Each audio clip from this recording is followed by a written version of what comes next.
Let's just get right into it.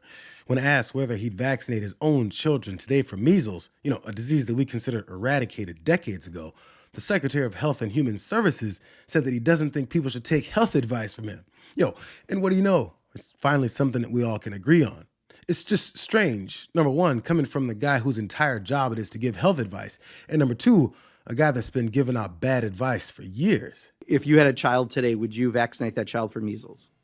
For measles,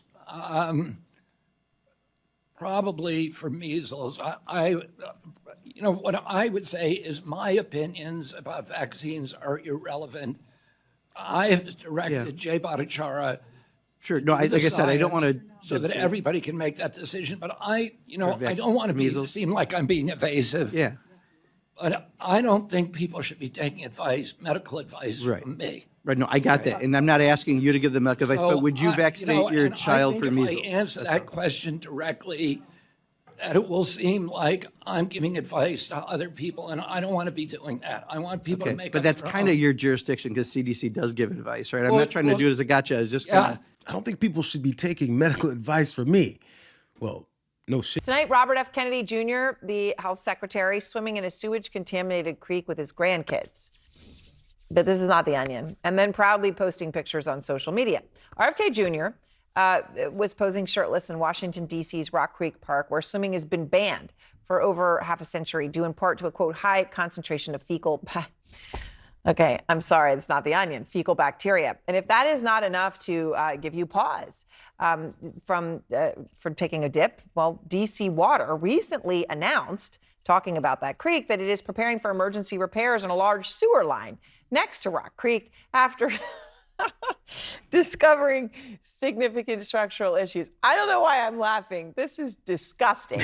Joining me now, Harry Enton, to tell us something we don't know. So please don't tell me that that's absolutely foul and disgusting, because I'm well aware of that. Don't worry. Okay. The guy that's looking to find all that waste that Elon Musk couldn't pull out of his ass with Doge and then spent decades spreading vaccine disinformation is hoping that you forgot.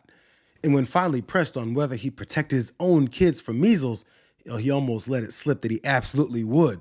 He just doesn't give a damn about your kids. You also promised Chairman Cassidy that the FDA would not change vaccine standards from, quote, historical norms. But what happened as soon as you were sworn in? You announced new standards for vaccine approvals that you proudly referred to in your own press release as a radical departure from current practice. And experts say that that departure will delay approvals. You also said, specific to the measles vaccine, that you support the measles vaccine, but you have consistently been undermining the measles vaccine. You told the public that the vaccine wanes very quickly. You went on the Dr. Phil show and said that the measles vaccine was never fully tested for safety. You said there's fetal debris in the measles vaccine. And this morning— All true.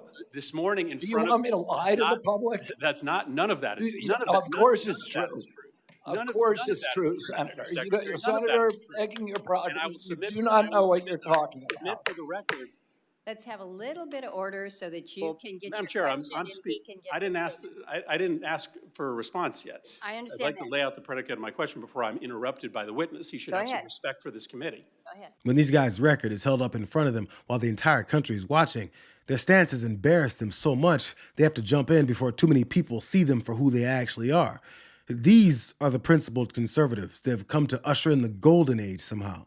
They can't even stand by what got them the attention that they craved. Just this morning in front of the House of Representatives, you also said that you, in fact, would not recommend that kids get vaccinated for measles. You said you would just lay out the pros and cons. Okay, so this is the summation of everything that you have said to compromise people's faith in the measles vaccine in particular is contrary to what you said before this committee. You said you support the measles vaccine, but then you have laid out a set of facts that are contested, and I will submit information for the record from experts who contest what you've said about the vaccine, and the result is to undermine faith in the vaccine. It's kind of like saying, listen, I think you should swim in that lake, but the lake is probably toxic, and there's probably a ton of snakes and alligators in that lake, but I think you should swim in it. Actually, the best analogy would replace the snakes and alligators with feces and urine. But still, Congressman Murphy's point is well taken. RFK Jr. wants to have the credibility of science with the freedom of conspiracy theories. And just like every other dishonest person in this administration, They figured that their dangerous stances would be masked because Trump's was accepted by far too many people. Even some Republicans have reached their limit on placing party over country. I am concerned about the fluoride issue. I've seen the benefits, having been a practicing dentist for 22 years. I just noticed this morning that the FDA brings action to remove ingestible fluoride prescription drug products for children from the market. And as I'm reading through this, I want to see some of these studies, but it says the best way to prevent cavities in children is by avoiding excessive sugar intake and good dental hygiene, obvious. Then it says, for the same reason that fluoride may kill bacteria on teeth, it may also kill intestinal bacteria important to children's health. I would tell you, you don't prevent cavities by fluoride killing the bacteria in the mouth. What it does is make the enamel more resistant to decay. So I want to see the studies on this and where we're headed with this. And I will tell you that if you are successful in banning fluoride, I noticed you congratulated Utah and Florida, I think, for banning it. That's up to them. They can do what they want. But we better put a lot more money into dental education because we're going to need a whole lot more dentists. You know, it's bad when even a Republican, who actually happens to be a dentist, has to step in and point out all the holes in Kennedy's arguments that make assumptions without connecting it to reality. Conspiracies run free when the people floating them are too lazy to investigate their claims past that first stage of imagining what could possibly go wrong. Or not even investigate, but read what peer-reviewed scientific studies already discovered. It's much easier to just, do your job. The other thing that really troubles me, sir, is LIHEAP.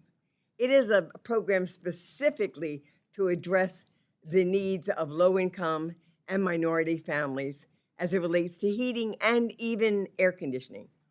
Why, and what is your rationale for eliminating that program specifically? Why? I'm very What? committed to LIHEAP. My brother ran a low. I don't care about your past. I care about your functioning in this department, in this administration right now in response to this question. My time has expired. Oh, well then so has your legitimacy. I yield back. These guys are never eager to defend their positions with rationale and facts. So if you feel so strongly about the perceived health benefits of eliminating assistance to poor and elderly Americans' access to heating and air conditioning, he should want more time to answer, but instead he's monitoring the clock to make sure that he bullshits long enough for the time to run out right before it does. In every one of these hearings where this administration's officials have to answer for their policies, the tactic is to delay and filibuster. But it only highlights that they have no principles or desire to work for Americans. They've taken on the form of the president, who's never mustered up the desire to be in service of anyone except for himself. So it's about time that we treat them with the same level of disdain and hatred that they're giving us.